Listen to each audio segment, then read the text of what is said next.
So hello दोस्तों, this is medical professional Varun Malhotra और हमारे संकल्प की जेके बोस एक्सप्रेस जो है वो आ गई है। तो देखो जेके बोस एक्सप्रेस में है क्या भाई, सीधी सी बात है। पहले तो हम लोग इसमें देंगे तुम्हें डिटेल्ड एनालिसिस पेपर का, ठीक है ना। मोस्ट इंपॉर्टेंट क्वेश्चन जो हैं वो भी यहाँ पे कवर हो जाएंगे। पीवाईक्यूज जो हैं वो भी डिटेल में मिलने वाले हैं, ठीक है। उनके सोल्यूशन के साथ में 16 से लेकर के 24 तक के मिल जाएंगे। लॉन्ग टाइप क्वेश्चन जो है, शॉर्ट टाइप क्वेश्चन आ गए तुम्हारे पास में, very short answer type question आ गए, एमसीक्यूज, मतलब जो नए पैटर्न की स्ट्रेटजी है ना उसके अकॉर्डिंगली हम लोग कवर करके लेकर के चलेंगे, ठीक है। ध्यान से सुनते रहना चीज़ों को, बहुत अच्छी चीज़ें सुन लोगे और तुम्हें ये पता चल करके आ जाएगा कि क्वेश्चन क्या क्या एक्सपेक्टेड है, क्या क्या क्वेश्चन आ सकते हैं, किस तरह से पैटर्न आता है, ठीक है। देखो भाई, सबसे पहले अगर मैं तुम्हारे पास में बात करूँ लिविंग वर्ल्ड की, ठीक है, जो कि तुम्हारा पहला ही चैप्टर है। देखो यहाँ पे इंपॉर्टेंट पॉइंट क्या होता है लिविंग वर्ल्ड में कि हमारे पास में बाइनोमियल नोमेनक्लेचर पे तो क्वेश्चन बन करके आता ही आता है, ठीक है, कि बाइनोमियल नोमेनक्लेचर सिस्टम क्या होता है, किसने दिया था, वो सारी चीज़ें, ठीक है। अब देखो यहाँ पर भी अगर देख रहे हो तो बाइनोमियल नोमेनक्लेचर सिस्टम में आया क्वेश्चन और इसके साथ में इसके डिस्टिंक्टिव फीचर भी पूछ लिए कि मतलब इसके डिस्टिंक्टिव फीचर क्या है, राइट। तो देखो इसमें से ये हमारे पास में लॉन्ग टाइप आंसर में बन करके आ रहे हैं, तो इसका मतलब है बाइनोमियल तो इंपॉर्टेंट है ही, बाइनोमियल, ठीक है ना, नोमेनक्लेचर तो इंपॉर्टेंट है ही, ठीक है, ये हमने देख लेना है। देन देखना नेक्स्ट में, अब देखो हमारे पास में general characteristic feature of living organism, ये भी पूछा जाता है हमारे पास में, है ना, कि हमारे पास में लिविंग ऑर्गेनिज्म के जनरल कैरेक्टरिस्टिक फीचर क्या है। देखो 2018 में पूछा गया, 19 में पूछा गया, 22 में पूछा गया है, ठीक है। तो आपने देखा है कि हम लोग growth, reproduction, metabolism, consciousness, level of organisation, तो ये सारे ही इसके कैरेक्टरिस्टिक फीचर रहते हैं, राइट। फिर इसी में इंपॉर्टेंट क्वेश्चंस और बनकर के आता है, जैसे मान लो एक इंपॉर्टेंट क्वेश्चन बनकर के आता है आईसीबीएन क्या है, ठीक है, international code for botanical nomenclature होता है। आईसीजीएन के बारे में पूछ सकता है, जिसको international code for zoological nomenclature बोलते हैं, ठीक है ना, वो सारी चीज़ें। तो आपने इसको भी ध्यान में रखना है और किस तरह से इसको देखना, वो सारी चीज़ें। देखो यहाँ पर फिर से हमारे पास में किसके लिए पूछा गया है कि हमारे पास में गाइडलाइंस क्या है इसकी, आईसीबीएन स्टैंड्स फॉर बताया जाए, और दूसरा पूछा है important rules for binomial nomenclature system. तो भाई सीधी सी बात है, बाइनोमियल नोमेनक्लेचर सिस्टम जो है वो बहुत ही इंपॉर्टेंट रहने वाला है, तो इसे बड़े ध्यान से देखना है। देन फिर आता है कि स्पीसीज टर्म क्या होती है, ठीक है ना, स्पीसीज क्या होता है, टेक्सोनमिक कैटेगरीज क्या होती हैं, ये सारी चीज़ें देख करके चलनी है, ठीक है ना। टेक्सोनमिक कैटेगरी, जब तुम टेक्सोनमिक हायरार्की देखते हो, है ना, तो मैं उसके लिए बोलता हूँ, है ना, keep pot clean otherwise family got sick, keep pot clean otherwise family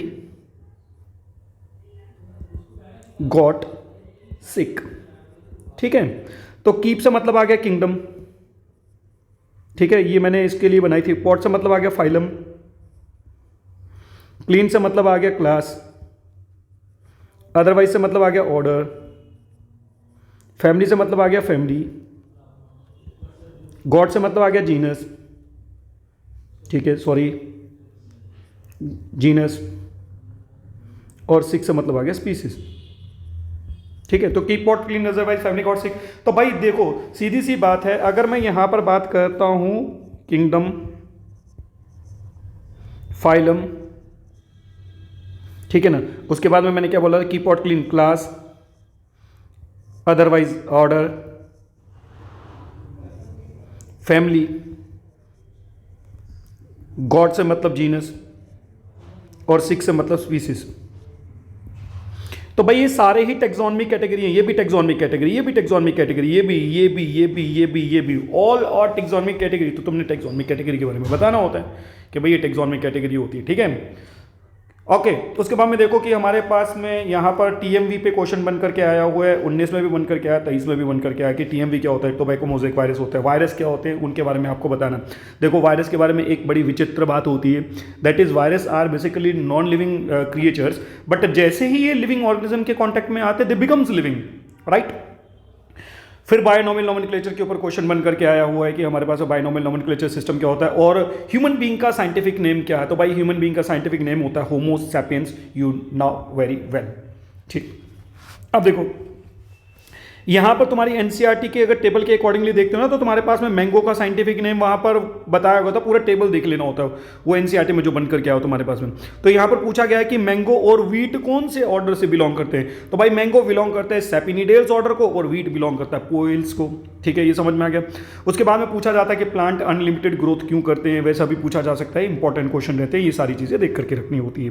ठीक है, हमारे पास में यहाँ पर देखा जा रहा है कि स्मॉलेस्ट, यहाँ पर एक और क्वेश्चन पूछा गया कि smallest non agent of infectious disease comprising small single stranded molecule of RNA without protein, तो वो क्या होते हैं, वो एनसीईआरटी के पॉइंट ऑफ व्यू से उठा करके देखो ना, तो वायराइड्स होते हैं। वायराइड्स मतलब वायरस से छोटे होते हैं, इनमें प्रोटीनेशियस कोट नहीं होता है, सिर्फ जेनेटिक मटेरियल होता है जो कि किसके लिए रिस्पॉन्सिबल होता है, इन्फेक्शन के लिए जो है रिस्पॉन्सिबल रहता है। ठीक है, तो टेक्सोनमिक से फिर सिस्टमेटिक से क्वेश्चन बन करके आया हुआ है, जीनस से बन करके आया हुआ है, ठीक है ना, फाइलम से बन करके आया हुआ है, वो सारी चीज़ें, ठीक है, टेक्सोनमिक एड से बन करके आए हुए क्वेश्चन, राइट, ये समझ में आ गया। यहाँ पर भी देखो तो यहाँ पर हमारे पास में कार्लस लिनस अंकल बहुत ही ज़्यादा फेमस रहे हैं इनके लिए। ठीक है, तो यहाँ पर पूछा गया सिस्टम में नेचरा जो है वो किसने दी थी, तो सिस्टम नेचरा जो है दैट इज हमारे पास में कार्लस लिनस अंकल ने दी हुई है। ठीक है, तो कहाँ गए हमारे पास में, ये रही कार्लस लिनस अंकल। ठीक है ना, उसके बाद में साइकस किसको बिलोंग करता है, भाई साइकस सीधी सी बात है, ये प्लांट्स के साथ में भी रिलेट करके हम लोग पूछते हैं। ठीक है ना, तो साइकस बिलोंग करता है हमारे पास में जिम्नोस्पर्म्स को, राइट। आईसीबीएन का फिर यहाँ पर बनकर क्या है, तो यहाँ पर कुल मिलाकर के देखें तो बाइनोमियल नोमेनक्लेचर बड़ा इंपॉर्टेंट है। ठीक है, बाइनोमियल नोमेनक्लेचर, और बाइनोमियल नोमेनक्लेचर के साथ साथ में तुम्हारे पास में आईसीबीएन, ठीक है ना, और आईसीजीएन, ये भी इंपॉर्टेंट है। ठीक है ना, उसके बाद में टेक्सोनमिक कैटेगरी, टेक्सोनमिक कैटेगरी, ठीक है, ये समझ में आ गया। Okay, now we are moving towards the biological classification, यानी कि सेकेंड चैप्टर जो तुम्हारे एनसीईआरटी के पॉइंट ऑफ व्यू से, भाई सीधी सी बात है, लिविंग ऑर्गेनिज्म में से जो किंगडम मोनेरा है इसके जनरल कैरेक्टरिस्टिक फीचर देख लेने हैं। ठीक है ना, फिर उसके बाद में बेंथम एंड हुकर का जो एक हमारे पास में क्लासिफिकेशन सिस्टम आया था, बेंथम एंड नीचर जो हुकर ने हमारे पास में बेसिकली दिया था एक क्लासिफिकेशन ऑफ फ्लावरिंग प्लांट्स, जिसको बोलते थे एक तरह का नेचुरल सिस्टम, राइट, कि नेचुरल सिस्टम क्या था, जो एफिनिटीज़ के ऊपर डिपेंड कर रहा था, वो सारी चीज़ें, तो आपने इनके कैरेक्टरिस्टिक फीचर अच्छे से देख लेने हैं। ठीक है ना, और इनको वहाँ पर रिप्रेजेंटेबल कर लेना है, रिप्रेजेंट कर लेना है। देन आपने प्रोटिस्टा के कैरेक्टरिस्टिक फीचर देख लेने हैं कि प्रोटिस्टा के कैरेक्टरिस्टिक फीचर क्या होते हैं। ठीक है, उसके बाद में प्रोटिस्टा के कैरेक्टरिस्टिक फीचर जब देख लोगे, बहुत ही इंपॉर्टेंट पार्ट होता है कौन सा वाला, कि हमारे पास में आर.एच. विटेकर का जो 5 किंगडम सिस्टम था वो क्या था। ठीक है, तो आर.एच.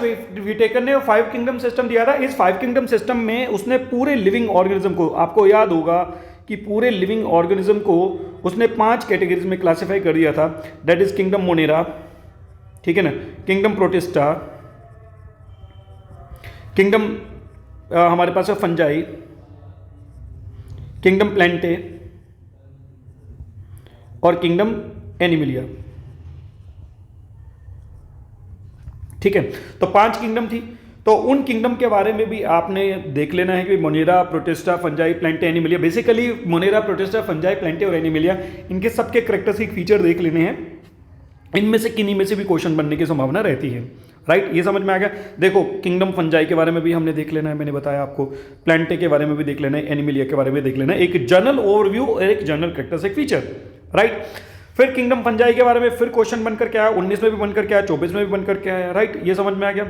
अब देखो यहां पर देखो, तो यहां पर एक और क्वेश्चन बनकर क्या कि सिस्टमेटिक्स क्या होता है, राइट, और इसके 3 फील्ड बता दो सिस्टमेटिक्स के। भाई सिस्टमेटिक वो ब्रांच होती है ना साइंस की जो डील करती है with the study of diversity and हमारे पास डाइवर्सिफिकेशन देख रहे हो, डिफरेंशिएशन देख रहे हो, मतलब लिविंग ऑर्गेनिज्म में कितनी ज्यादा वैरायटी है एंड उन वैरायटीज में कितने डिफरेंट टाइप्स देखने को मिलते हैं, दैट इज हमारे पास में बोल सकते थे एक तरह के systematic. Phylogenetic system of classification होता था जो कि एवोल्यूशनरी हिस्ट्री को देख करके चलते थे। टेक्सोनमी होती थी जो कि जिसमें बोलते थे आइडेंटिफाई किया जाता था चीजों को, क्लासिफाई किया जाता था, नेमिंग करी जाती थी। देन बायोजियोग्राफी, बायोजियोग्राफी का मतलब हो गया कि बायोजियोग्राफिकल एरिया के अकॉर्डिंगली, मतलब जैसे मान लो कि आप किसी पर्टिकुलर एरिया में रह रहे हो तो उस पर्टिकुलर एरिया में कौन से प्लांट्स रहते हैं, कौन से एनिमल्स रहते हैं, तो वो सारी चीजें, तो मतलब आपने इसमें हल्का सा वो ओवरव्यू देना होता है। फिर यहाँ पर टर्म आती है एक माइक्रोबाइंट एंड फाइकोबाइंट के होते हैं, तो भाई माइक्रोबाइंट एंड फाइकोबाइंट लाइकन में आते हैं, ये समझ में आ गया तुम्हें। माइक्रोबाइंट जो है वो हमारे पास में फंजाई वाला पार्ट होता है, वेयर एज फाइकोबाइंट जो है वो हमारे पास में एल्गी वाला पार्ट होता है। Clear, simple. 5 किंगडम सिस्टम, फिर क्वेश्चन रिपीट होकर गया कि 5 किंगडम सिस्टम किसने दिया था, विडेकर ने दिया था, और इसके एडवांटेजेस क्या है। देखो 5 किंगडम सिस्टम जब आया तो क्लासिफिकेशन बहुत ज्यादा प्रिसाइज हो गई थी, बहुत ज़्यादा अच्छी हो गई थी। मतलब लोगों को ये समझ में आ गया था कि भाई हाँ 5 किंगडम हैं, क्योंकि उसने किसी बहुत सारे पैरामीटर्स लिए थे, जैसे हम लोग बोलते हैं कि मोड ऑफ न्यूट्रिशन हो गया, सेल की ऑर्गेनाइजेशन हो गई, सेलुलर ऑर्गेनाइजेशन हो गई, ठीक है। उसके बाद में इकोलॉजिकल रोल हो गया, ठीक, सेल वॉल की प्रेजेंस देख रहे हैं, ठीक है, यूकैरियोट प्रोकैरियोट के अकॉर्डिंगली देख रहे हैं, मल्टी सेलुलर यूनिसेलुलर के अकॉर्डिंगली कॉन्सेप्ट देख रहे हैं। तो जब कभी पैरामीटर्स बढ़े थे तो उसकी वजह से क्या होकर के आ गया, तो उसकी वजह से मतलब कंसाइज और एक प्रिसाइज स्टडी होकर के आ गई थी, और इसकी वजह से क्लासिफिकेशन इजी हो गई थी, तो हमें चीज़ों को स्टडी करना आसान हो गया था, ठीक है। देखो ये वही सारी चीज़ें। लिमिटेशंस क्या थी भाई? लिमिटेशंस एज सच तो कुछ थी नहीं 5 किंगडम सिस्टम ऑफ क्लासिफिकेशन की, ठीक है। अब एक ही चीज़ थी कि जैसे स्लाइम मोल्ड्स थे, ठीक है ना, यहाँ पर देखो, यहाँ पर हमने बोला गया है कि जो हमारे पास में यूनिसेलुलर एल्गी प्लांट और यूनिसेलुलर यीस्ट थे is not keeping with the criteria selected for the classification, ठीक है। तो जैसे यहाँ पर देखते हो, हाँ, हमारे पास में what are the various merits and demerits of the 5 kingdom system. तो merits most of the case में ज़्यादा है, डीमेरिट्स जो हैं वो थोड़े कम हैं।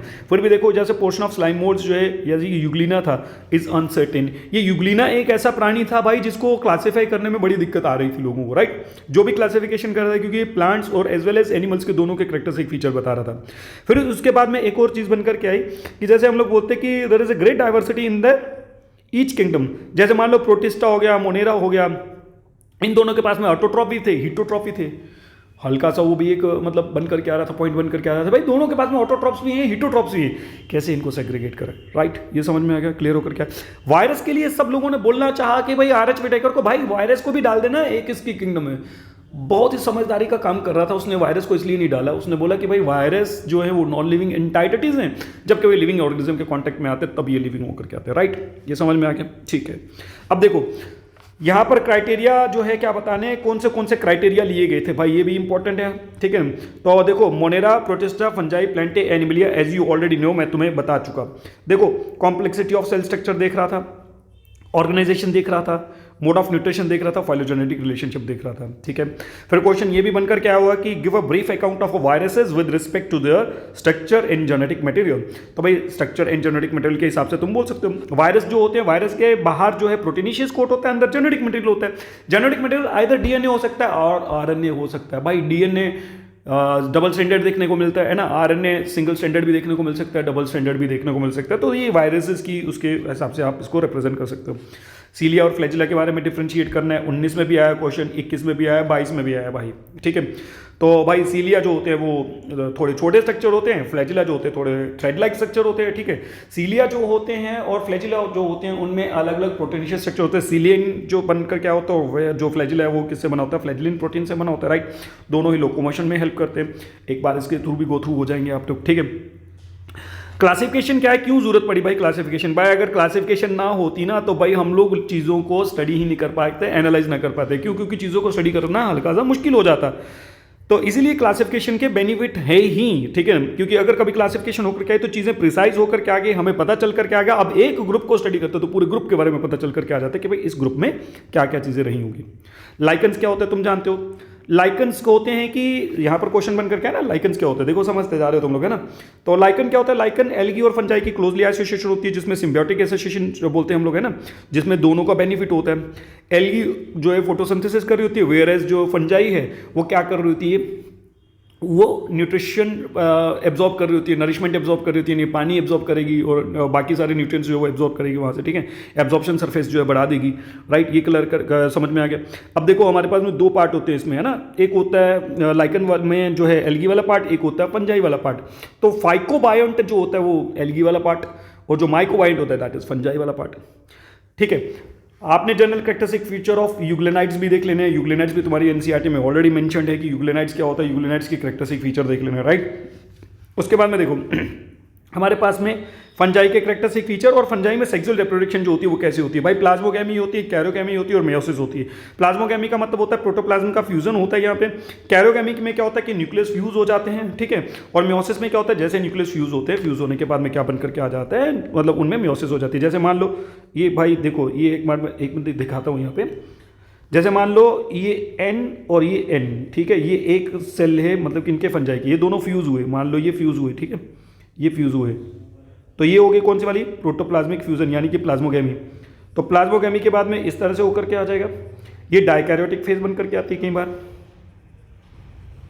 ठीक है, डाइकैरियोटिक फेज बन करके आती है। अब डाइकैरियोटिक फेज के बाद में क्या बन करके आएगा देखना, ये N और N जब फ्यूज करेंगे तो बन करके आ जाएगा 2N, यानी कि दोनों न्यूक्लियस आपस में फ्यूज हो गए, ये हो गई कैरोगेमी। और कैरोगेमी के बाद में क्या हो जाती है मियोसिस। जब मियोसिस होगी तो भाई ये बन करके आ जाएंगे हैप्लॉइड स्पोर्स। क्या बन करके आ जाएंगे, हैप्लॉइड स्पोर्स। और ये हैप्लॉइड स्पोर्स जर्मिनेट कर देंगे न्यू इंडिविजुअल में। ये समझ में आ गया। ओके, अब देखते हैं हमारे पास में इकोनॉमिक इंपॉर्टेंट हैं किसके, फंजाई के। तो भाई फंजाई के डिफरेंट तरह के इकोनॉमिक इंपॉर्टेंस होते हैं, वो तुम जानते हो ना, कि हमारे पास में एडिबल्स भी हैं और हमारे पास में एंटीबायोटिक्स की तरह भी यूज हो करके आती है, राइट। के यहाँ पर एक और क्वेश्चन ये भी बनकर के आया हो कि डिस्टिंग्विशेबल कैरेक्टरिस्टिक लाइकन के बताने, बाई सिम्बियोटिक रिलेशनशिप बताता है, ठीक है, डिस्टिंक्ट बॉडी स्ट्रक्चर होता है, ability to thrive in a harsh condition, मतलब स्फीयर कंडीशन में भी जो है ये क्या कर लेता है, सर्वाइव कर लेता है। अब देखो फिर अगेन यहाँ पर बनकर के आता है कि टेक्सोनमी जो है वो सिस्टमेटिक से कैसे डिफरेंट है। टेक्सोनमी क्या है, टेक्सोनमी वो ब्रांच है भाई जिसमें आइडेंटिफिकेशन, क्लासिफिकेशन, नॉमेनक्लेचर, ऑर्गेनाइजेशन, वो सारी चीजें देखी जाती है। और सिस्टमेटिक्स क्या होता है, सिस्टमेटिक्स वो ब्रांच होती है जो डिफरेंट टाइप ऑफ ऑर्गेनिज्म में देखता है कि उनकी आगे फर्दर और कितने टाइप्स है, राइट। ये समझ में आ गया। प्रोटिस्टा के कैरेक्टरिस्टिक फीचर देख लेने हैं आपने अच्छे से, ठीक है ना। मोनेरा और प्रोटिस्टा में जो है मतलब अगर जब फीचर्स देख लेते हो तो उन सारी चीजों में ये भी पता चल कर आ जाता है कि डिफरेंशिएशन कैसे करेंगे, राइट। ये समझ में आ गया। ड्यूटेरियोमाइसीट्स, ड्यूटेरियोमाइसीट्स को इम्परफेक्ट फंजाई क्यों बोला जाता है या सीडो फंजाई क्यों बोला जाता है, क्योंकि वो इसलिए क्योंकि उनमें सेक्सुअल रिप्रोडक्शन एब्सेंट होती है भाई, सीधे इसलिए हम लोग उसको क्या बोलते हैं, इम्परफेक्ट फंजाई या फिर सीडो फंजाई बोलते हैं। फिर फंजाई के हमारे पास में कैरेक्टरिस्टिक फीचर देखने, मैंने तुम्हें पहले बोल दिया कि कैरेक्टरिस्टिक फीचर देख लेने हैं सारे किंगडम्स के, सो दैट कि हम लोग इनमें से क्वेश्चंस को फोड़ करके आ सके, राइट। वायरसेस को जो है बॉर्डरलाइन ऑर्गेनिज्म क्यों बोला जाता है भाई, वायरसेस नॉन लिविंग क्रिएचर होते हैं, जब कभी लिविंग ऑर्गेनिज्म में अटैक करते हैं तो उन्हीं की मशीनरी को यूज करते हैं खुद के लिए, तो इसलिए हम लोग उसको बोलते हैं कि ये हमारे पास में क्या आ गए, बॉर्डरलाइन ऑर्गेनिज्म आ गए, ठीक है। Explain briefly what is the status of a lichen. Lichen क्या होता है भाई, लाइकन एक तरह की सिम्बियोटिक रिलेशनशिप है, किसके बीच में, एल्गी और फंजाई के बीच में भाई। एल्गी जो है उसको फाइकोबाइंट बोलते हैं और फंजाई को क्या बोलते हैं, माइकोबाइंट बोलते हैं, ठीक है, समझ में आया। उसके बाद में देखो स्लाइम मोल्ड क्या होते हैं, उसके बारे में पढ़ लेना है कि स्लाइम मोल्ड क्या होते हैं। स्लाइम मोल्ड्स के लिए तुम उसके बारे में देख लेना जब कभी वो सारी चीज़ें देख रहे हो, ठीक है, साथ में। अब देखो टू किंगडम सिस्टम का ड्रॉबैक क्या था भाई, हमारे कार्लस लीनस अंकल थे ना, इन्होंने टू किंगडम सिस्टम दिया था। मतलब इन्होंने बोला कि पूरे लिविंग ऑर्गेनिजम्स को दो कैटेगरी में क्लासिफाई कर दो भाई, ठीक है, कितने में, एक किंगडम प्लांटे और एक किंगडम एनिमिलिया, ठीक है।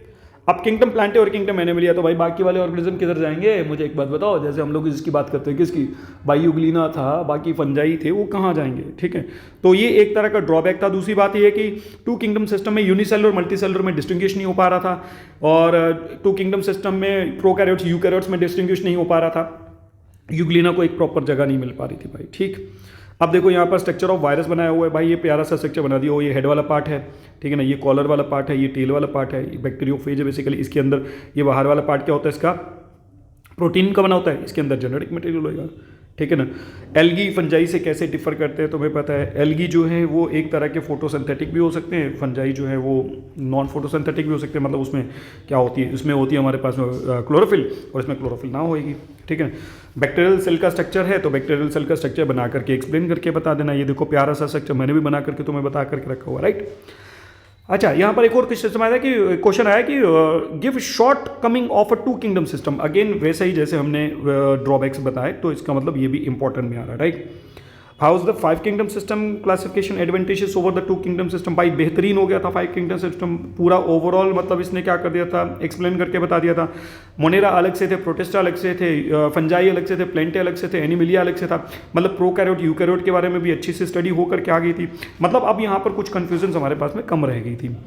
साइलेंट फीचर ऑफ फंजाई मैंने तुम्हें पहले बोला है, सारे जितने भी किंगडम हैं उनके कैरेक्टरिस्टिक फीचर तुमने देखने हैं, ठीक है ना। Mention two traits in which fungi resembles Animalia. जब वो कैरेक्टरिस्टिक फीचर देखोगे तो बड़ा इजीली सॉर्ट आउट हो जाएगा, ठीक है, कि एनिमिलिया और उनमें क्या रिसेंबल्स हैं करते हैं, वैसे सारी चीज़ें, राइट। जैसे देखो यहाँ पर हम लोग बोल रहे हैं कि इनके पास में बोथ फंजाई एंड एनिमिलिया जो हिटोट्रॉपिक मोड ऑफ न्यूट्रिशन होता है इनके पास में, ठीक है ना, यानी कि किसी दूसरे के ऊपर निर्भर रहते हैं। ये क्लियर होकर के आ गया, समझ में आ गया। दोनों में यूकैरियोटिक सेल है, ठीक है ना, दोनों में वेल ऑर्गेनाइज्ड ऑर्गेनेलिज प्रेजेंट रहते हैं, और दोनों में जो है वो डाइवर्सिटी जो है मतलब एक हाई लेवल की डाइवर्सिटी देखने को मिलती है, ठीक है। ये क्लियर होकर क्या गया।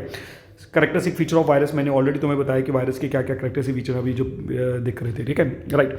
अब देखो थ्री किंगडम सिस्टम जो है किसने दिया था, और हमारे पास में इनमें क्या क्या चीज़ें आती है भाई। देखो सीधी सी बात है, अर्नेस्ट हैकेल था जिसने प्रोटिस्टा किंगडम दी थी। तो जब प्रोटिस्टा किंगडम देखोगे तो उसमें सारी चीज़ें तुम्हें मेंशन हो जानी हैं, ठीक है ना। जब उसने प्रोटिस्टा किंगडम दी थी तो उसकी वजह से मोनेरा, प्रोटिस्टा और एनिमिलिया हो गई थी तीन। फिर उसके बाद में धीरे धीरे धीरे स्टडीज़ बढ़ती गई। फिर लाइकन क्या होते हैं, सिम्बियोटिक रिलेशनशिप, मैंने तुम्हें ऑलरेडी पहले बताया, ठीक है। अब देखो यहाँ पर ये सारी चीज़ें देखो, यहाँ पर तुम देखते हो तो यहाँ से फिर कार्लस लिनस के अकॉर्डिंग क्वेश्चन एक बनकर क्या आर एच विटेकर की फाइव किंगडम सिस्टम किसने दिया था भाई, आर एच विटेकर ने दिया था, ठीक है। ये क्लियर होकर क्या गया। दे कॉन्टैगिज्म विविम फ्लूइडम, ये एक स्टेटमेंट है तुम्हारी एनसीईआरटी की, ठीक है ना। कॉन्टैगिज्म विविम फ्लूइडम ये किसने दी थी, तो ये एम.डब्ल्यू. बेजरिंग ने दी थी, जिसने बोला था इसकी वजह से बता करके क्या रहे थे, राइट, ओके। उसके बाद में देखो यहाँ पर तुम्हारे पास देख कर क्या रहे हो, सारे इंपॉर्टेंट क्वेश्चन हमने मेंशन कर ही रखे हुए हैं ऑलरेडी, ठीक है। अब देखो यहाँ पर एक 2020 में यानी कि 2020 में एक क्वेश्चन बनकर क्या था, name the reserve food material in the fungi. तो भाई ग्लाइकोजन भी होते हैं और ऑयल ग्लोब्यूल्स भी होते हैं, ठीक है। तो ये हमारे पास में हमने देखो इस तरह से आपने क्या करना है, जब कभी देखोगे मैं बोल रहा हूँ मोनेरा, प्रोटिस्टा, फंजाई, प्लेंटे, एनिमिलिया, सबको जो है इनके कैरेक्टरिस्टिक फीचर देख लेने, राइट। देखो एक इन्फॉर्मेशन ये भी है तुम्हारे पास में कि तुम्हारे एग्जाम जब खत्म हो जाएंगे, राइट, जब तुम लोग मुझे लगता है कि इस बार आपके फेब में है तो मार्च में तुम लोग फ्री हो ही रहे हो, तो तुम्हारे पास में हम लोग सीयूटी, जैसे मान लो कि जो 12th का कैंडिडेट है, राइट, और जो सीयूटी देना चाह रहा है, सीयूटी किसके लिए दिया जाता है, तो तुम्हें याद है कि जिसने भी कॉलेज में एडमिशन लेनी है उसके लिए सीयूटी हो चुका हुआ है, राइट। तो उसके लिए हमारे पास में क्रैश कोर्स रहेगा जो 70 डेज का रहेगा, जिसमें जनरल टेस्ट जो मतलब कंसिडर करा जाएगा, जनरल इंग्लिश और ऑल डोमेन, जितने भी डोमेन हैं वो सारे इसमें कवर होंगे। करना क्या है जी, ये आपके पास में नंबर दिए गए हैं, इन नंबर पे इंफॉर्मेशन ले लेनी है कॉल करके, ठीक है। और या फिर आप संकल्प कॉम्पिटिटिव क्लासेस का जो अपना मतलब इनका सेंटर है, यानी कि कहाँ पर, जो नियर स्वास्थ्य लेबोरेटरी में, वहाँ पर आकर के इसको क्या कर लेना है, विजिट कर लेना है, राइट। प्लांट किंगडम, भाई प्लांट किंगडम जब आता है तो एल्गी में एल्गी के कैरेक्टरिस्टिक फीचर देख लेने हैं आपने, और एल्गी की कितनी टाइप होती है वो देख ली है। तो देखो जैसे एल्गी के कैरेक्टरिस्टिक फीचर में red algae, brown algae, green algae, ये बता दी, इनकी टाइप्स बता देनी है, इनको स्टडी कर लेना, राइट। उनके क्या कैरेक्टरिस्टिक फीचर होते हैं, उनके अकॉर्डिंगली इनको आपने देख लेना होता है, ठीक है। उसके बाद में यहाँ पर अगर क्वेश्चन बनकर क्या था, describe the general characteristic feature of a seedless plant. Seedless plant यानी कि जिम्नोस्पर्म्स, तो जिम्नोस्पर्म्स के कैरेक्टरिस्टिक फीचर देखने हैं आपने कि जिम्नोस्पर्म्स क्या होते हैं, कहाँ पर देखने को मिलते हैं, ठीक है ना, क्या क्या उनके कैरेक्टरिस्टिक फीचर है, राइट। अब देखो यहाँ पर एक क्वेश्चन ये बनकर के आई है कि give outline description of kingdom Plantae with at least 2 distinguished characteristic feature and 1 example of each group, ठीक है। तो आपने क्या करना है, किंगडम प्लांटे को स्टडी करना है। किंगडम प्लांटे में क्या होते हैं, देखो किंगडम प्लांटे में हमने बोला था कि मैं बोलता हूं किंगडम प्लांटे में कितनी डिवीजन होती हैं, एल्गी होती है, ब्रायोफाइट्स होते हैं, टेरिडोफाइट्स होते हैं, ठीक है, जिम्नोस्पर्म्स होते हैं और एंजियोस्पर्म्स होते हैं, ठीक है। तो इनके जनरल कैरेक्टरिस्टिक फीचर तुमने सारे देख लेने, ठीक है, कि क्या सारी चीज़ें होती है, थैलोफाइटा क्या होता है, एल्गी क्या होते हैं, ब्रायोफाइट्स क्या होते हैं, जिम्नोस्पर्म्स क्या होते हैं, एंजियोस्पर्म्स क्या होते हैं, उनमें छोटी छोटी उनकी एग्जांपल्स बस दिन पर, ठीक है। अब यहाँ पर एक और क्वेश्चन बनकर क्या है, both gymnosperms and angiosperms bear seeds, then why they are classified separately. भाई देखो जिम्नोस्पर्म्स में भी सीड होता है, एंजियोस्पर्म में भी सीड होता है, बट एंजियोस्पर्म में सीड जो है that is protected inside the fruit, यानी कि फ्रूट के अंदर है। एज जिम्नोस्पर्म्स की बात करें तो नेकेड सीड है, तो इसीलिए हमने इनको कंसिडर करा है किसकी, सीड की मतलब पोजीशन की वजह से, कि वहां पर नेकेड सीड था, यहाँ पे सीड कहां पर था, फ्रूट के अंदर था, राइट। उसके बाद में देखो यहाँ पर क्वेश्चन बनकर क्या है, discuss various classes of algae. Again algae की मैंने पहले भी आपको डिस्क्रिप्शन बताई, तो एल्गी में red algae, brown algae, green algae होती है, इनकी टाइप्स होती है, इनको बताना है कि भाई क्या क्या सारी चीज़ें होती है, किन वजह से इनको क्या रिजर्व फूड मटेरियल है, कितनी इनमें जो है वैराइटीज़ देखने को मिलती है, स्पीसीज देखने को मिलती है, एंड पिगमेंट कौन सा देखने को मिलता है। देन हमारे पास में एक क्वेश्चन यहाँ पर बनकर क्या है, explain briefly the alternation of generation in bryophytes. देखो ब्रायोफाइट्स में अल्टरनेशन ऑफ जनरेशन क्यों होती, अल्टरनेशन ऑफ जनरेशन का मतलब है मेरे भाई कि देखो जो प्लांट ब्रायोफाइट है ना, ब्रायोफाइट्स में डिप्लॉइड प्लांट बॉडी भी देखने को मिलती है, हैप्लॉइड भी देखने को मिलती है, दो तरह के डिफरेंट जो है वो प्लांट बॉडी देखने को मिलेंगे, इसलिए इसको अल्टरनेशन ऑफ जनरेशन बोलते हैं, ठीक है, समझ में आ गया, ओके। ये देखो मैंने इसका ये फ्लो चार्ट भी बना करके बताया, ये गैमेटोफाइट था भाई, हैप्लॉइड था, इसने म्योसिस करी, ये एग सेल बनकर क्या है, स्पर्म सेल बनकर क्या है, यानी कि मेल गैमेट और फीमेल गैमेट फ्यूज हुए, जाइगोट बनकर क्या गया, जाइगोट से एम्ब्रियो बनकर क्या है, एम्ब्रियो से डिप्लॉइड प्लांट बॉडी। तो एक हैप्लॉइड प्लांट बॉडी है, एक डिप्लॉइड प्लांट बॉडी है, इसलिए हम लोग इसको अल्टरनेशन ऑफ जनरेशन बोलते हैं। ठीक है, अब फिर अगेन मैं बता रहा हूं बहुत इंपॉर्टेंट है भाई, एल्गी। एल्गी बहुत ही ज्यादा इंपॉर्टेंट एंड उसकी टाइप्स देखो, पहले भी एल्गी के क्वेश्चन बन करके आ रहे हैं, अभी भी एल्गी के क्वेश्चन बन करके आ रहे हैं, राइट। ये एल्गी क्या होती है और इनके डिफरेंट टाइप्स क्या होती है, इनमें क्या क्या करेक्टरिस्टिक फीचर है, इनके करेक्टरिस्टिक फीचर आपने देख लेने हैं, राइट। अब देखो यहां पर एक क्वेश्चन बनकर क्या है, difference between sporophyte and gametophyte. भाई स्पोरोफाइट होता है diploid plant body, whereas gametophyte होता है हैप्लॉइड प्लांट बॉडी। सिंपल सी बात है, ठीक है ना। इनसे इनको आप रिप्रेजेंट कर सकते हो कि भाई देखो ब्रायोफाइट्स में क्या देखने को मिल गया था, अल्टरनेशन ऑफ जनरेशन देखने को मिल गया था, वहां पर गैमेटोफाइट भी देखने को मिल रहा था, और क्या भी देखने को मिल रहा था, हमारे पास में स्पोरोफाइट भी देखने को मिल रहा है। स्पोरोफाइट जो वो डिप्लॉइड प्लांट बॉडी होता था, वेयर एज गैमेटोफाइट जो that is haploid plant body होता था, ठीक है। फिर ब्रायोफाइट्स टेरिडोफाइट से कैसे डिफरेंट होते हैं, मैंने तुम्हें पहले बोला जब भी कभी प्लांट किंगडम देखनी है तो उसमें algae, bryophytes, pteridophyte, gymnosperms and angiosperms, इनके जब जनरल कैरेक्टरिस्टिक फीचर देखते हो ना तो भाई पूरा चैप्टर उड़ा देते हो तुम लोग, ठीक है। ये समझ में आ गया, तो उसमें उसके अकॉर्डिंगली तुम लोग यहाँ से ये देख कंसिडर कर लोगे कि भाई कैसे इसको कंसिडर करना है, क्या क्या सारी चीज़ें में डिफरेंस है। Write down the economic importance of gymnosperm. Gymnosperms के क्या क्या इंपॉर्टेंस होते हैं भाई तुम्हारे पास में, देखो सबसे पहले टिम्बर तो यूज होता ही होता है, ठीक है। देवदार की जो लकड़ी होती है वो बहुत ज़्यादा पॉपुलर होती है, किसके लिए, फर्नीचर वगैरह बनाने के लिए।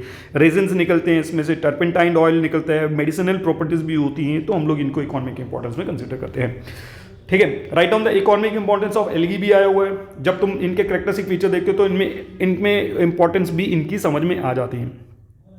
फूड एंड न्यूट्रिशन कंपोनेंट होते हैं, फार्मास्यूटिकल प्रोडक्ट्स होते हैं, इनसे बनकर के आते हैं, राइट। उसके बाद में हमारे पास में बायोफ्यूल की तरह यूज़ कर सकते हैं इन्हें, ठीक है। और हम लोग इसको वाटर ट्रीटमेंट के लिए यूज़ कर सकते हैं, इंडस्ट्रियल एप्लीकेशंस के लिए यूज़ कर सकते हैं हम लोग इनको, किनको, हमारे पास में एल्गी को।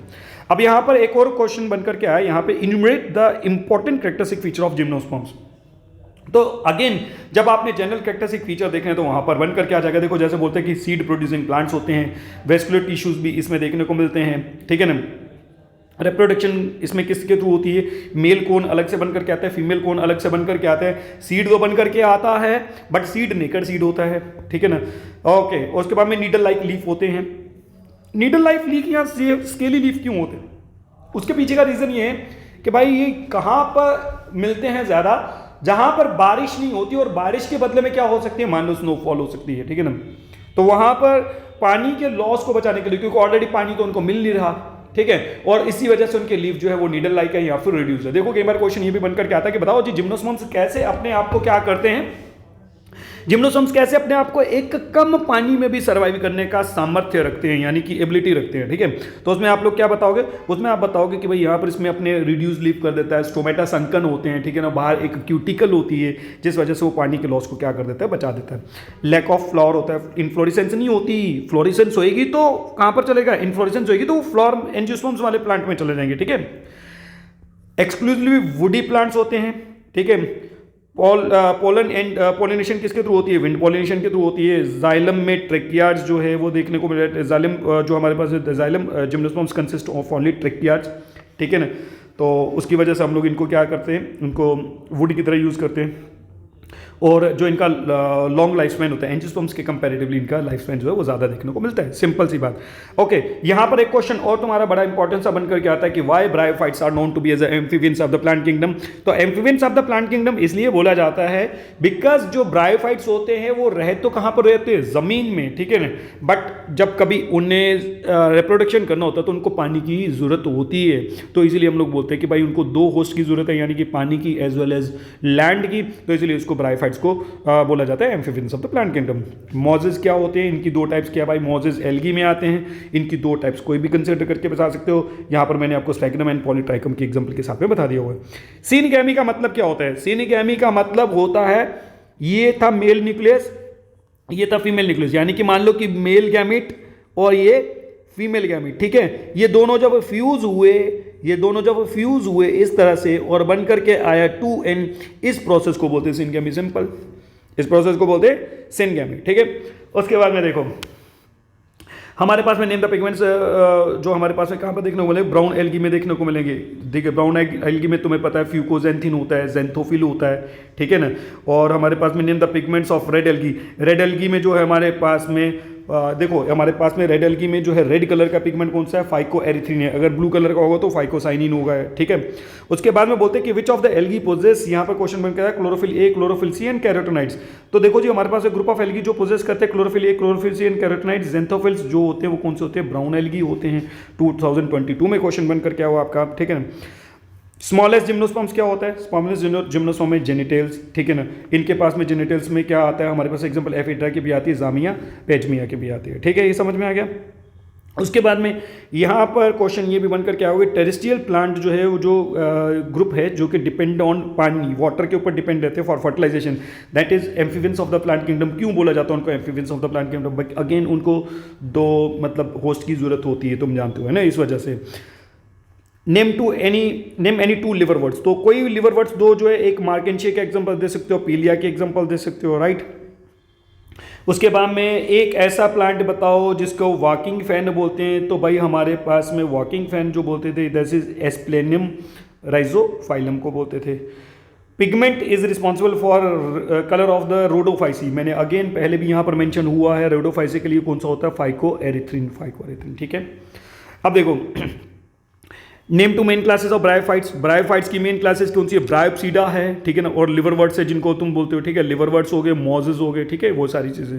राइजॉइड्स क्या होता है, rhizoids fine thread like structure होते हैं जो कि प्लांट की बॉडी से निकल कर के आए हुए हैं, जो मेनली किसके साथ में, सॉइल के साथ में एडहेयर करने में हेल्प करते हैं, और जिसकी वजह से आराम से जो है प्लांट जो वो क्या कर सकता है, चीज़ों को एब्जॉर्ब कर सकता है, यानी कि पानी और न्यूट्रिएंट्स को, ठीक है। यूनिसेलुलर एल्गी का नाम बताना है भाई। यूनिसेलुलर एल्गी जो होती है हमारे पास में, देखो यहाँ पर पूछा गया कि यूनिसेलुलर एल्गी जो है, जो यानी कि सिंगल सेल एल्गी है, इसमें एग्जांपल किसकी दे सकते हो तुम, क्लेमेडोमोनास की दे सकते हो, ठीक है, डायनोफ्लाइजिलेट्स की दे सकते हो, डायटम्स की दे सकते हो। एल्गी एंड फंजाई में कैरेक्टरिस्टिक फीचर, मैंने अगेन तुम्हें बोला है कि जब तुमने स्टडी करना है इसको ना, तो कैरेक्टरिस्टिक फीचर देखने किसके, प्लांट्स के में से, किसके, ब्रायोफाइट्स के, एल्गी के, जिम्नोस्पर्म्स में, टेरिडोफाइट्स के। तो जब ये सारी डिवीजन के कैरेक्टरिस्टिक फीचर देख लेते हो तो डिफरेंशिएट करना आसान हो जाएगा, ठीक है, ये समझ में आ गया। ओके, देखो यहाँ पे साइकस किसको बिलोंग करता है, जिम्नोस्पर्म्स को बिलोंग करता है, वो भी पूछा गया, ठीक है ना। स्फेग्रम किसको बिलोंग करता है, स्फेग्रम बिलोंग्स करता है, टेरिडोफाइट्स को बिलोंग करता है, राइट। फर्स्ट वेस्कुलर प्लांट जो है वो कौन सा था, फर्स्ट वेस्कुलर प्लांट टेरिडोफाइट था, ठीक है। साइनोबैक्टीरिया जो है वो कहाँ पर आते हैं, साइनोबैक्टीरिया आर क्लासिफाइड अंडर, ये मोनेरा किंगडम में आते हैं, ठीक है, ये समझ में आया। उसी के साथ में यहाँ पर देखते चलते, ठीक है। Embryo sac of an angiosperm, embryo sac of an angiosperm में कितना होते हैं, 7 सेल होते हैं और 8 न्यूक्लियाई होते हैं भाई। इस तरह से याद होगा तुम्हें, ऐसे, ठीक है। ये देखो ऐसे बनाते हैं ना हम लोग, यहाँ पे ये एंटीपोडल आ गए, ठीक है ना, ये आ गया सेकेंडरी न्यूक्लियस आ गया, ठीक है, और यहाँ पर इस तरह से सिनर्जिड सेल आ गए और ये एग सेल आ गया, ठीक है। ये 3 ऊपर आ गए, ये 3 नीचे की तरफ आ गए, 3 और 3 6 हो गए, और ये हमारे पास में कितना हो गया, 7। तो भाई 7 सेल हैं हमारे पास में, 3 और 3 6 और 1 7 सेल हैं, 7 सेल हैं, और कितने न्यूक्लियाई हैं, 1 2 3, यहाँ पर 2 जुड़े, 4 5 6 7 और 8 न्यूक्लियाई हैं, ठीक है, ये समझ में आ गया। ओके, सो अब देखो मॉर्फोलॉजी ऑफ फ्लोरिंग प्लांट्स में, तो मॉर्फोलॉजी ऑफ फ्लोरिंग प्लांट्स में प्लेसेंटेशन देखनी है। प्लेसेंटेशन क्या होती है कि भाई प्लेसेंटेशन होती है कि ओव्यूल जो है वो किस तरह से जुड़ा हुआ है किसके ऊपर, प्लेसेंटा के ऊपर। इनकी टाइप्स देख लेनी है। देखो जैसे हमने एक्साइल प्लेसेंटेशन देख ली, ठीक है ना, ये एक्साइल प्लेसेंटेशन है, ये मार्जिनल प्लेसेंटेशन है जो कि पी में देखने को मिलती है, ठीक है ना। ये फ्री सेंट्रल है, ठीक है ना, बेसल प्लेसेंटेशन ये रही, ठीक है ना। उसके बाद में मार्जिनल प्लेसेंटेशन रही। उसके बाद में देखो most important thing is inflorescence, भाई इन्फ्लोरेसेंस और इसकी टाइप, भाई 19 में 20 में 21 में 22 में 23 में कॉन्टिन्यूसली क्वेश्चन बनकर के आ रहा होता है, ठीक है। रेसिमोस और साइमोस की इन्फ्लोरेसेंस देखनी होती है, और रेसिमोस और साइमोस के इन्फ्लोरेसेंस के बीच में आपने क्या करना होता है, आपने इनको डिफ्रेंशिएट कर लेना। जब आप इनको रेसिमोस इन्फ्लोरेसेंस और साइमोस इन्फ्लोरेसेंस देखोगे तो आपको सारी चीज़ें पता चल करके आ जाएगी क्या क्या चीज़ें। जैसे मान लो कि हमारे पास में इंटरमीडिएट ग्रोथ होती है, यहाँ पे डिटरमाइंड ग्रोथ होती है, ठीक है ना। जो फ्लोर डेवलप करते हैं एक्रोपिटली, ठीक है ना, यहाँ पर फ्लोर डेवलप करते हैं बेसिपेटली, ठीक है ना। फ्लोर्स अरेंज होते हैं ऑन द लेटरल ब्रांचेस, ठीक है ना, और फ्लोर अरेंज होते हैं in the way that main axis ends in a floor, main axis जो है टर्मिनेट हो जाती है, ठीक है। सेंट्रल एक्सिस जो है वो ग्रो करती है कॉन्टिन्यूसली, एंड फ्लोर्स ओपन रहते हैं subsequently from the base upward, ठीक है। और द मेन एक्सिस होती है, टर्मिनेट्स करती है with the first floor and new floor जो है वो डेवलप करते हैं बिलो इट, ठीक है। ये समझ में आ गया। एग्जांपल क्या आ गई इसमें, मस्टर्ड की एग्जांपल आ गई, रेडिश की एग्जांपल आ गई, ठीक है, व्हीट की एग्जांपल आ गई। इसमें एग्जांपल किसकी आ गई, हमारे पास में चेरी की एग्जांपल आ जाती है, कॉटन की एग्जांपल आ जाती है, ठीक है। फ्लोर जो है वो बॉटम फ्लोर जो है वो कहाँ से होते हैं, bloom from the bottom to top. और यहाँ पे फ्लोर कहाँ से ब्लूम करते हैं, मतलब खिलते कहाँ से फ्लोर, ठीक है ना, फ्रॉम सेंटर टू आउटवर्ड्स, बाहर की तरफ। तो जिगजैग सा पैटर्न बनकर के आ जाएगा, राइट। ये समझ में आ गया। उसके बाद में देखो ये रेसिम और इन साइमोस की इन्फ्लोरेसेंस तुम्हारी एनसीईआरटी की डायग्राम है भाई, ऐसी ही, ठीक है। अब देखो यहाँ पर आपने सीड वाला पार्ट देख लेना है कि सीड क्या होता है। तो सीड के बाहर में आपने देखोगे कि सीड का स्ट्रक्चर पूछा गया है, ठीक है। डिस्क्राइब द स्ट्रक्चर ऑफ मेज सीड। तो मेज किस में आता है, ये ध्यान में रखना है, ये मोनोकॉट में आती है, ठीक है, ठीक है। किस में आती है, मोनोकॉट में आती है। तो मोनोकॉट में देखो सबसे पहले तो पेरिकार्प आ गया, ठीक है। उसके बाद में पेरिकार्प के बाद में ये एल्यूरोन लेयर आ गई जो कि प्रोटीनिशियस है। उसके बाद में ये एंडोस्पर्म आ गया, ये पूरा हिस्सा, ये वाला एंडोस्पर्म का आ गया। ये वाला हिस्सा जो है, ये वाला पार्ट है जो दिस इज एम्ब्रियो। और एम्ब्रियो में हमारे पास में ये वाला पार्ट क्या आ गया, स्क्यूटलम। स्क्यूटलम यानी कि एक तरह से कोटिलेडन भी बोल सकते थे, है ना, क्योंकि इसमें एक ही कोटिलेडन होता है इसलिए इसको मोनोकॉट बोला जाता है। ये कोलियोटाइल हो गया, कोलियोटाइल प्लूम्यूल को प्रोटेक्ट कर रहा होता है, ठीक है ना। और कोलिरेजा जो है वो रेडिकल को प्रोटेक्ट कर रहा होता है। तो आपने ये स्ट्रक्चर बना देना है बड़ा प्यारा सा एंड उसको बता देना है, ठीक है। फ्लोर क्या होता है और उसके पार्ट्स क्या होते हैं। तो भाई फ्लोर और उसके पार्ट्स, ये देखो भाई बड़ा प्यारा सा पार्ट, ठीक है ना। ये वाली पार्ट आ गई स्टॉक, ठीक है। ये वाला पार्ट आ गया इसका सेपल्स, ये आ गया पेटल्स, ठीक है। ये वाला पार्ट आ गया इसका फिलामेंट, ये वाला पार्ट आ गया एंथेरिन को कलेक्टिवली बोलते हैं अपन स्टेमन, ठीक है। ये वाला पार्ट आता है इसका स्टिग्मा, ये वाला पार्ट आता है इसका स्टाइल, और ये वाला पार्ट आता है इसका ओवरी, जिनको कलेक्टिवली बोलते हैं हम लोग पिस्टिल। पिस्टिल जो है वो फीमेल गैमेट को रिप्रेजेंट करता है या फीमेल पार्ट को रिप्रेजेंट करता है, और जो स्टेमन है वो मेल पार्ट को रिप्रेजेंट करता है, ठीक है। सेपल जो है वो फ्लोर को प्रोटेक्ट कर रहे होते हैं, पेटल जो है वो पॉलिनेटर्स को अट्रैक्ट कर रहे होते हैं, एंड्रोशियम यानी कि स्टेमन्स में पोलन गन बन करके आते हैं, राइट। और जो गाइनोशियम है यानी कि जिसको पिस्टल बोलते हैं, उसमें फीमेल गैमेट जो है बन करके आएगा, ठीक है। समझ में आ गया। फिर आपको इन्फ्लोरेसेंस पे क्वेश्चन बन करके आया है, ठीक है। ये देखो कि डिस्क्राइब द इन्फ्लोरेसेंस, हमारे पास में type, what type of inflorescence कितनी होती है, what is the type of inflorescence, and describe them with the help of a label diagram या एग्जांपल्स के साथ में। इन्फ्लोरेसेंस क्या होती है उसकी टाइप्स बतानी है भाई। रेसिमोस है और साइमोस है, ठीक है ना। इसमें हमने ये सोलिटरी टर्मिनल बताई है और ये सोलिटरी एक्सियल बताई है, ठीक है। ये समझ में आ गया। टर्मिनल का वाला पार्ट देख रहे होंगे, यहाँ पर फ्लोर हुआ है, और एक्सियल मतलब ये एक्सियल ऑफ द लीफ में या एक्सियल ऑफ द प्लांट में देखने को मिलती है। फिर टाइप ऑफ इन्फ्लोरेसेंस तो देखनी है भाई अपने को, ठीक है ना। ये देखो हमारे पास में टाइप ऑफ इन्फ्लोरेसेंस रेसिमोस में देखनी है, तो रेसिमोस में हमारे पास में ये रेसिम रही, ठीक है ना। और देख रहे हो यहाँ पर ब्रांचिंग किस तरह से, ये पेनिकल रही, ये स्पाइक रही, ये स्पाइकलेट रही, ठीक है। ये हमारे पास में कैटकिन रही, ये कैपिट्यूलम रही, स्पेडिक्स है, कॉरियम है और एम्बल है। मतलब इनकी इन्फ्लोरेसेंस को ड्रॉ करना आ जाना चाहिए हमें। बड़ी सिंपल सी होती है, जैसे मान लो इसको ड्रॉ करना है तो आप इस तरह से एक ब्रांच बनाते हो, ऐसे बना देते हो। ये देखो मैंने इस तरह से बना दिया तुम्हारे सामने अभी, ठीक है ना। और इनके बीच में यहाँ पर इन्फ्लोरेसेंस, ये फ्लोर है इनमें, ठीक है, ये रहे इनमें फ्लोर, ठीक है। ये समझ में आ गया भाई, ये फ्लोर है इनमें, ठीक है। तो इस तरह से इन्फ्लोरेसेंस बनाई जा सकती है। अब देखो ये हमारे पास में यहाँ पर एग्जांपल अगर आप देख रहे हो तो ये हमारे पास स्पेडिक्स की एग्जांपल आ रही है, ठीक है ना। और ये हमारे पास में रेसिमोस देखिए, ये साइमोस की हमारे पास में एग्जांपल्स देखने को मिल रही है, ठीक है। देखो ये कैपिट्यूलम है, ठीक है, और ये हमारे पास में कैपिट्यूलम का हेड वाला पार्ट बना करके बताया हुआ, राइट। ये हमारे पास में देखो हमने यहाँ पर इसकी डायग्राम बना करके बताई है। ये कंपाउंड कॉरियम आ गया और ये कंपाउंड एम्बल आ गया, ठीक है ना। ये वाला पार्ट हमने साइमोस, मतलब जो इन्फ्लोरेसेंस है साइमोस और रेसिमोस, इनकी टाइप्स देखनी है। ये सारी की सारी हमने रेसिमोस की देखी हैं। अब देखो साइमोस की हमारे पास में ये रही साइमोस की, ये वाली साइमोस की बता रही है, ठीक है। जिसमें ये देखो ये यहाँ पर आया, ये इन्फ्लोरेसेंस होगी, ये यहाँ पर इन्फ्लोरेसेंस, ये इन्फ्लोरेसेंस, ये इन्फ्लोरेसेंस, यहाँ पर ऐसे इन्फ्लोरेसेंस, ये इन्फ्लोरेसेंस, यहाँ पर इन्फ्लोरेसेंस, यहाँ पर इन्फ्लोरेसेंस, यहाँ पर इन्फ्लोरेसेंस। ये समझ में आ गया, ओके। तो ये इन्फ्लोरेसेंस की टाइप्स आपने देख लेनी होती है कि इन्फ्लोरेसेंस कैसी होती है और कितनी तरह की टाइप होती है। फिर उसके बाद में देखो यहाँ पर आता है कि डिफाइन ए फ्लोर। भाई फ्लोर हमने पहले भी देखा था यहाँ पर, है ना। और उसके टिपिकल फ्लोर के पार्ट्स बताने हैं। फ्लोर के पार्ट्स कौन कौन से होते हैं, सेपल होते हैं, ठीक है, पेटल्स होते हैं, ठीक है ना। सेपल्स के ग्रुप को हम लोग कैलिक्स बोलते हैं, पेटल्स के ग्रुप को हम लोग कोरोला बोलते हैं, और स्टेमन्स के ग्रुप को एंड्रोशियम बोलते हैं, और हम लोग पिस्टिल जो है उसको गाइनोशियम बोलते हैं, ठीक है। तो फ्लोर वाला पार्ट हमने देख लेना है। ये फ्लोर की डायग्राम हमने वैसे बना करके देख करके आया, ठीक है, जैसे पहले भी बना करके बताई थी वो देखी आपने, ठीक है। फ्लोर को मॉडिफाइड शूट क्यों बोलते हैं भाई? फ्लोर को मॉडिफाइड शूट इसलिए बोलते हैं क्योंकि ये रिप्रोडक्शन के पर्पस के लिए बनी हुई है। ये क्वेश्चन बन करके आया यहाँ पे, ठीक है। फ्लोर जो है हमारे पास में with pedicel is called pedicellate floor.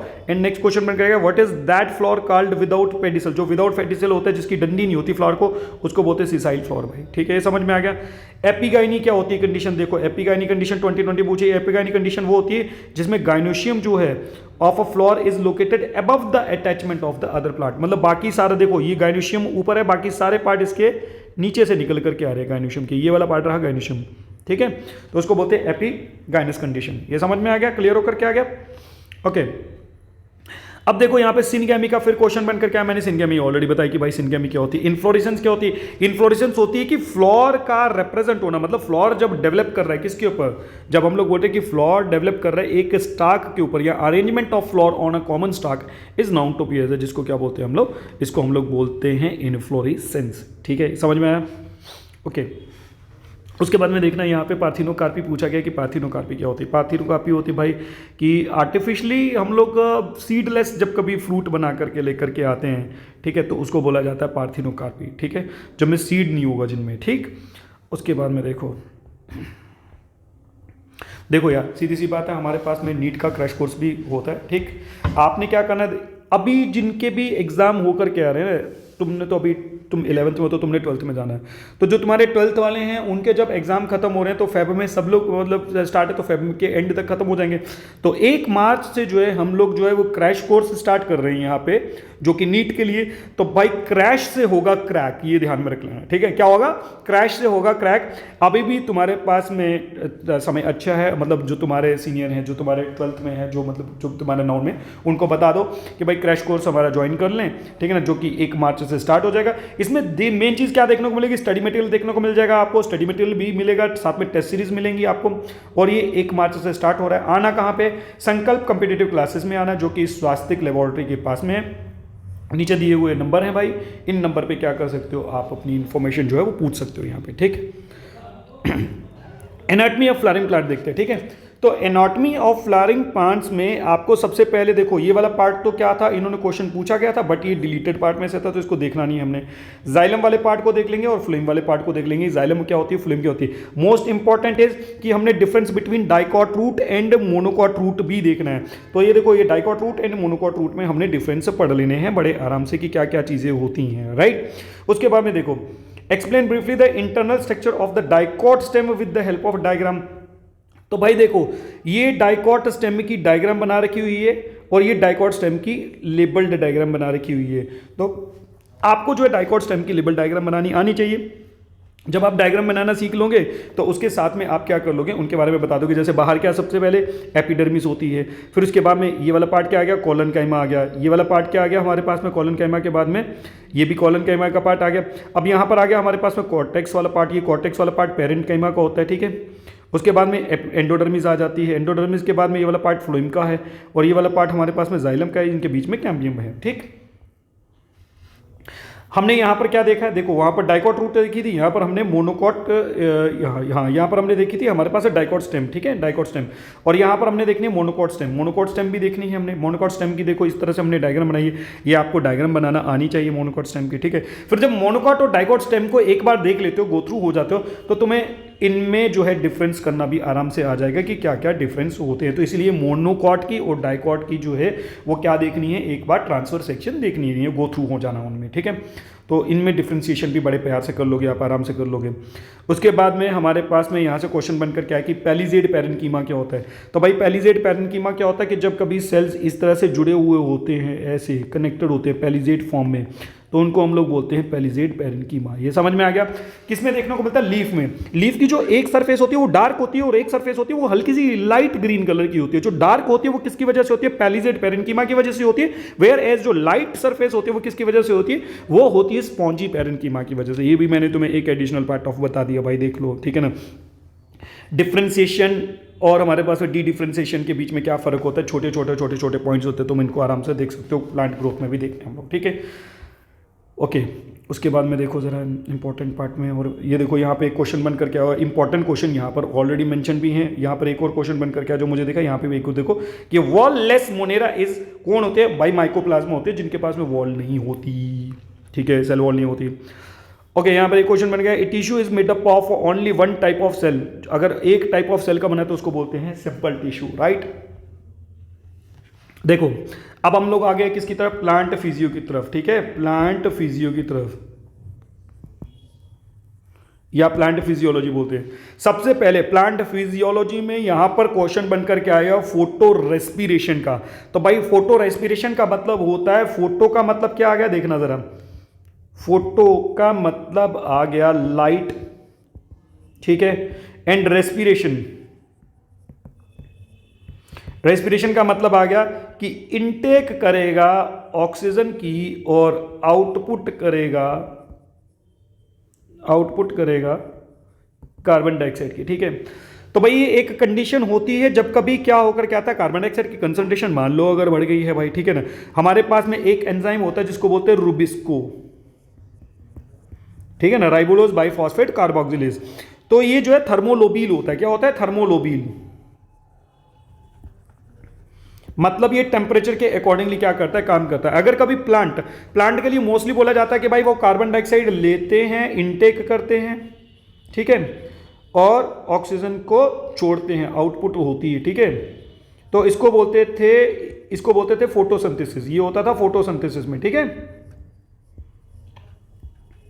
But अगर कभी प्लांट्स क्या करने लग जाएं, अगर कभी प्लांट्स इनटेक करने लग जाएं, किसको इनटेक करने लग जाएं ऑक्सीजन की और आउटपुट करने लग जाएं कार्बन डाइऑक्साइड की, ठीक है, तो उसको बोलेंगे हम लोग क्या, उसको बोलेंगे हम लोग फोटो रेस्पिरेशन। समझ में आई बात है, ठीक है, ओके।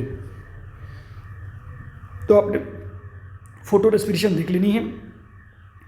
फोटो रेस्पिरेशन के लिए हम लोग एक और चीज़ बोलते हैं, इसको C2 साइकिल भी बोला जाता है। C2 साइकिल इसलिए बोला जाता है क्योंकि जो फर्स्ट स्टेबल कंपाउंड होता है, फर्स्ट स्टेबल कंपाउंड, ठीक है, वो होता है 2 कार्बन का, कितने का, 2 कार्बन का, ठीक, ये समझ में आ गया।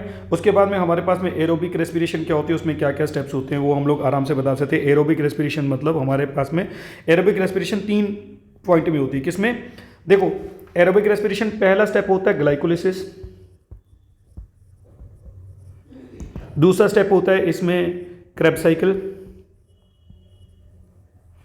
और तीसरा स्टेप होता है इसमें ETS यानी कि इलेक्ट्रॉन ट्रांसपोर्ट सिस्टम या इलेक्ट्रॉन ट्रांसपोर्ट चेन जिसको बोलते हो तुम लोग एक तरह से, ठीक है, ओके। उसके बाद में क्रेब्स साइकिल क्या होता है भाई, क्रेब्स साइकिल आराम से देख लेना क्योंकि क्रेब्स साइकिल में क्वेश्चन बन करके आती है, ठीक है ना, और क्रेब्स साइकिल को आराम से देखना कि क्या क्या स्टेप होते हैं, तो क्रेब्स साइकिल किससे चल करके आता है उसको देख करके लेना, ठीक है, क्योंकि Krebs cycle glycolysis are very important, ठीक।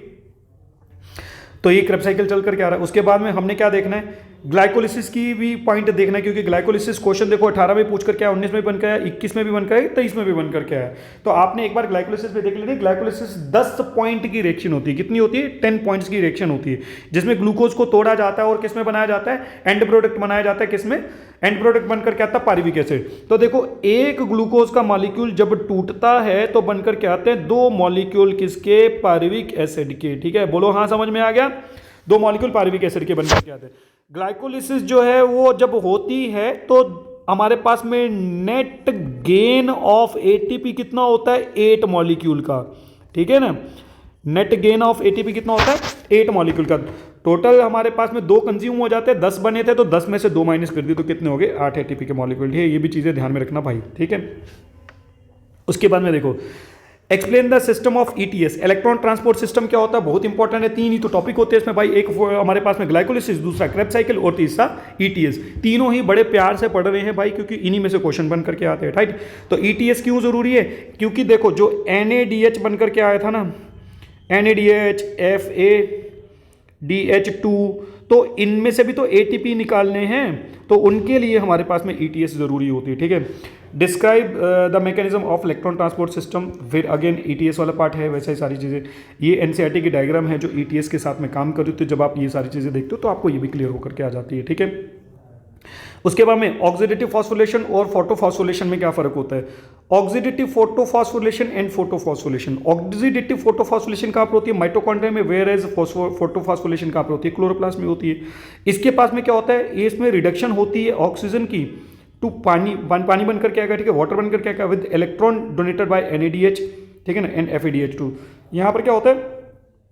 ऑक्सीडेशन ऑफ हाइड्रोजन पेरोक्साइड होती है टू वाटर एंड NADP जो है वो acts as a final electron acceptor होता है।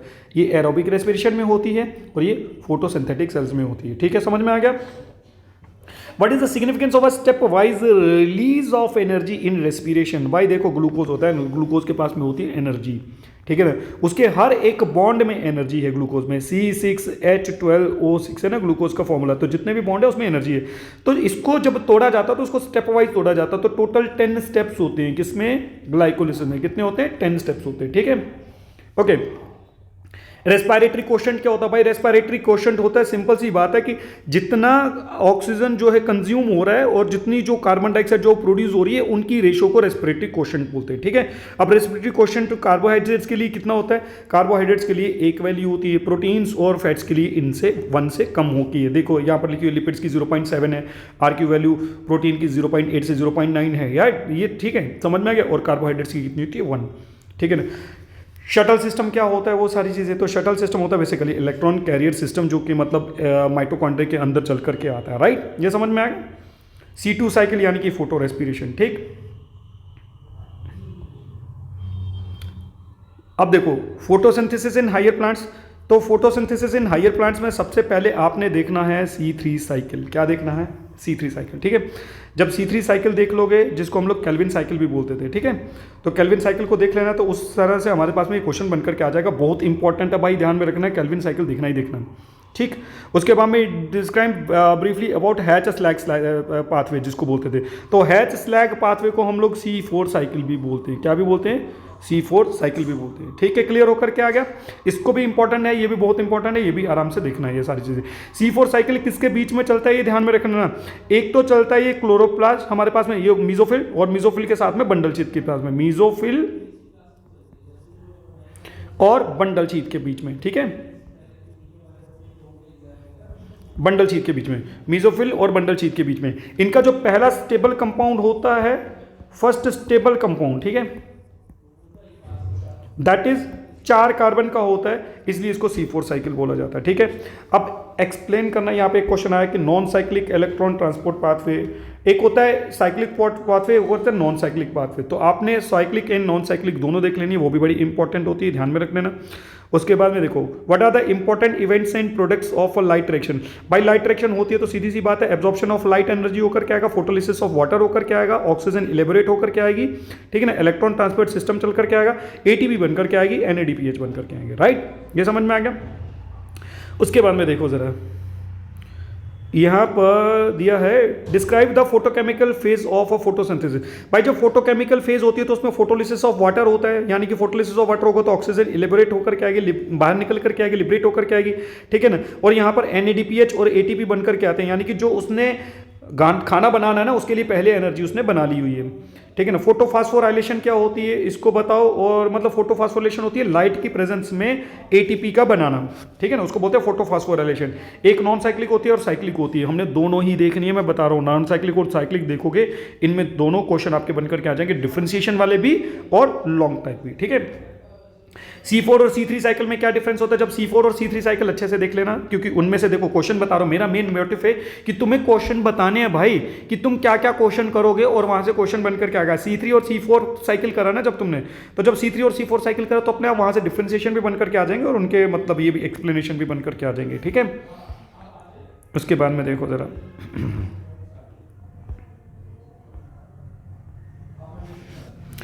तो भाई देखो हमारे पास में जो हमारा संकल्प है, इसके पास में हम लोग एडमिशन ओपन हो रखी है।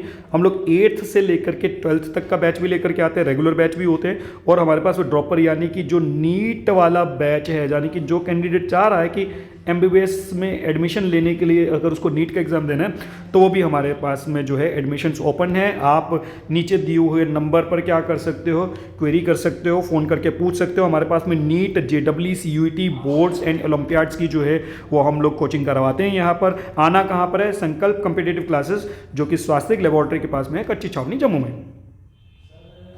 देखो प्लांट ग्रोथ हार्मोन यानी कि प्लांट ग्रोथ वाला पार्ट है ना, जो डेवलपमेंट वाला पार्ट है, इसमें फाइटो हार्मोन देखने होते हैं। सीधी सी बात है, यहां पर 5 हार्मोन है, ठीक है। ऑक्सिन है, जिबरलिन है, साइटोकाइनिन है, ठीक है ना, एबीए है यानी कि एब्सिसिक एसिड है, और इथाइलिन है। इन सबके आपने क्या कर लेने, इन सबके आपने फंक्शन याद कर लेने कि भाई फंक्शन क्या होते हैं, क्योंकि इन्हीं के फंक्शंस में से भाई सीधी सी बात है क्वेश्चन बन करके आता और कहीं से बाहर से क्वेश्चन नहीं बन करके आता, राइट। देखो यहां पर भी क्या क्वेश्चन बन करके आया हुआ है, यहां पर भी क्वेश्चन बन करके आया कि भाई बताओ जिबरलिन क्या होता है और जिबरलिन के जो है वो रोल्स क्या होते हैं, राइट। ये समझ में आ गया। उसके बाद में देखो प्लांट ग्रोथ रेगुलेटर क्या होते हैं और ऑक्सिन का रोल बताना है, ठीक है ना, जिबरलिन का बताना है। प्लांट ग्रोथ रेगुलेटर का मतलब है वो केमिकल जो प्लांट में सिंथेसाइज हुए हैं प्लांट की ग्रोथ को रेगुलेट करने के लिए, राइट। एब्सिसिक एसिड को स्ट्रेस हार्मोन क्यों बोला जाता है भाई? एब्सिसिक एसिड को स्ट्रेस हार्मोन इसलिए बोला जाता है, आपने इनके सबके मैंने पहले बोला जितने भी हार्मोन्स हैं प्लांट हार्मोन्स उनके फंक्शंस याद कर लेने हैं, उनके फंक्शंस को देख लेना है क्योंकि वो इंपॉर्टेंट है। एब्सिसिक एसिड क्यों स्ट्रेस हार्मोन क्यों बोला जाता है कि भाई ये ड्रॉट कंडीशन में काम करता है, रेगुलेट करता है सीड डॉर्मेंसी को, ठीक है ना। एनवायरमेंटल में स्ट्रेस कंडीशन में काम करने लग जाता है, प्लांट को सर्वाइवल में हेल्प करता है, स्ट्रेस सिग्नलिंग पाथवे में हेल्प करता है और इनहिबिशन ऑफ ग्रोथ करता है अंडर स्ट्रेसफुल कंडीशन में, ठीक है। फिर अगेन बताते हैं कि भाई हमारे पास में describe the role of question पूछा गया है ग्रोथ रेगुलेटर्स इन एग्रीकल्चर। भाई एग्रीकल्चर में देखो अगर हम लोग प्लांट ग्रोथ रेगुलेटर्स का यूटिलाइजेशन करते हैं तो ऑब्वियसली बात है एग्रीकल्चर ग्रोथ अच्छी होकर के आएगी, ठीक है ना। आपने again auxin, cytokinin, gibberellin, abscisic acid in सबके फंक्शन मेमोराइज रखने हैं अच्छे से क्योंकि इन्हीं में से क्वेश्चन बन करके आता है, भाई बाहर से कुछ नहीं आएगा। देखो यहाँ पर वही क्वेश्चन बन करके आया, फाइटो हार्मोन क्या होते हैं, ऑक्सिन का रोल क्या होता है, राइट। अब देखो यहां पर देखो एक और क्वेश्चन बनकर क्या जिसको बोलते हैं कि फोटोपीरियडिज्म क्या होती है। देखो फोटोपीरियडिज्म होता है कि प्लांट को कितनी लाइट चाहिए उसके लिए हम लोग बोलते हैं फोटोपीरियडिज्म। कुछ होते हैं हमारे पास में शॉर्ट डे प्लांट जिनको कम लाइट चाहिए, ठीक है ना, इसके लिए फोटोसिंथेसिस करने के लिए, सर्वाइव करने के लिए। कुछ होते हैं लॉन्ग डे प्लांट जिनको ज़्यादा लाइट चाहिए होती है, ठीक है ना, 14 to 18 आवर्स के आसपास चाहिए होती है। कुछ होते हैं डे न्यूट्रल प्लांट की वो बोल रहे बेचारे कोई बात नहीं भैया कम मिले ज़्यादा मिले हम लोग अपना चला लेंगे सिस्टम, तो that are day neutral plant. Day neutral plant में कौन आता है, टोमेटो आता है, कुकम्बर आता है, कॉटन आता है, पी आता है, ठीक है ना। लॉन्ग डे प्लांट में कौन आता है हमारे पास में, स्पिनच आती है, ठीक है ना, रेडिश आती है, शुगर बीट आती है, ठीक है, ये सारी चीज़ें, ठीक। और हमारे पास में जो शॉर्ट डे प्लांट है, शॉर्ट डे प्लांट में किसको दे सकते हो, टोबैको को दे सकते हो, भाई यहाँ से क्वेश्चन बन करके आता है, ठीक है ना। और हमारे पास में राइस को दे सकते हो, दतूरा को दे सकते हो। क्लियर होकर क्या गया, ओके। उसके बाद में एक कंडीशन होती है वेंडरलाइजेशन। भाई वेंडरलाइजेशन वो प्रोसेस होता है कि जब कभी इन्फ्लोरेसेंस नहीं हो रही है तो उसको कोल्ड ट्रीटमेंट दिया जाता है प्लांट को थोड़ी देर के लिए सो दैट कि वो इन्फ्लोरेसेंस प्रमोट कर दे, सिंपल। तो आपने वेंडरलाइजेशन भी देख लेनी कि वेंडरलाइजेशन होती क्या और क्या टेक्निक होती है, ठीक है। उसके बाद में देखो यहाँ पर एक क्वेश्चन है कि explain briefly the various components of a growth curve. तो देखो ग्रोथ कर्व क्या होती है, ऐसे ग्रोथ कर्व बन करके आती है ना, ये इस तरह से सिग्माइड कर्व की ये वाला पार्ट आता था लैग फेज, यानी कि यहाँ पर ये वो बता रहा है कि अभी ग्रोथ जस्ट स्टार्ट हुई है तो थोड़ा समय लगता है। आप गाड़ी चलाते हो तो गाड़ी को एकदम से 100 पे नहीं ले जा सकते ना हम लोग, ठीक है ना, धीरे धीरे चल करके आगे। तो जो पहला वाला फेज है दैट इज लैग फेज होती है, फिर उसके बाद में एक्सेलेरेशन अच्छे से चलना शुरू हो जाता है तो दैट इज एक्सपोनेंशियल फेज। और फिर हमारे पास में स्टेबिलिटी फेज यानी कि जिसको स्टेशनरी फेज बोलते हैं तो इसको सिग्माइड ग्रोथ कर्व बोलते हैं, ठीक है। लैग फेज होती है, एक्सपोनेंशियल फेज होती है, स्टेशनरी फेज होती है और डिक्लाइन फेज होती है, राइट। ये समझ में आ गया। फिर ऑक्सिन का रोल है, मैंने आपको बोला है कि बहुत प्यार से देखने हैं ऑक्सिन, जिबरलिन, साइटोकाइनिन और हमारे पास में एब्सिसिक एसिड और इथाइलिन, इनके सबके फंक्शनैलिटी देखनी है।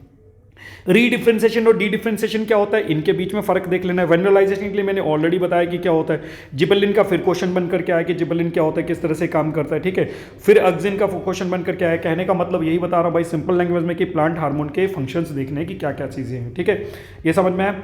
उसके बाद में देखो जरा यहाँ पे एक क्वेश्चन बनकर है कि why is plant growth generally unlimited. Unlimited क्यों होती है प्लांट की ग्रोथ, क्योंकि अनलिमिटेड इसलिए होती है क्योंकि उनके पास में मेरिस्टेटिक टिश्यू है जो ग्रो करे जा रहे हैं, डिवाइड करे जा रहे हैं, ग्रो करे जा रहे हैं, डिवाइड करे, उनके पास में टोटिपोटेंसी होती है, ठीक है।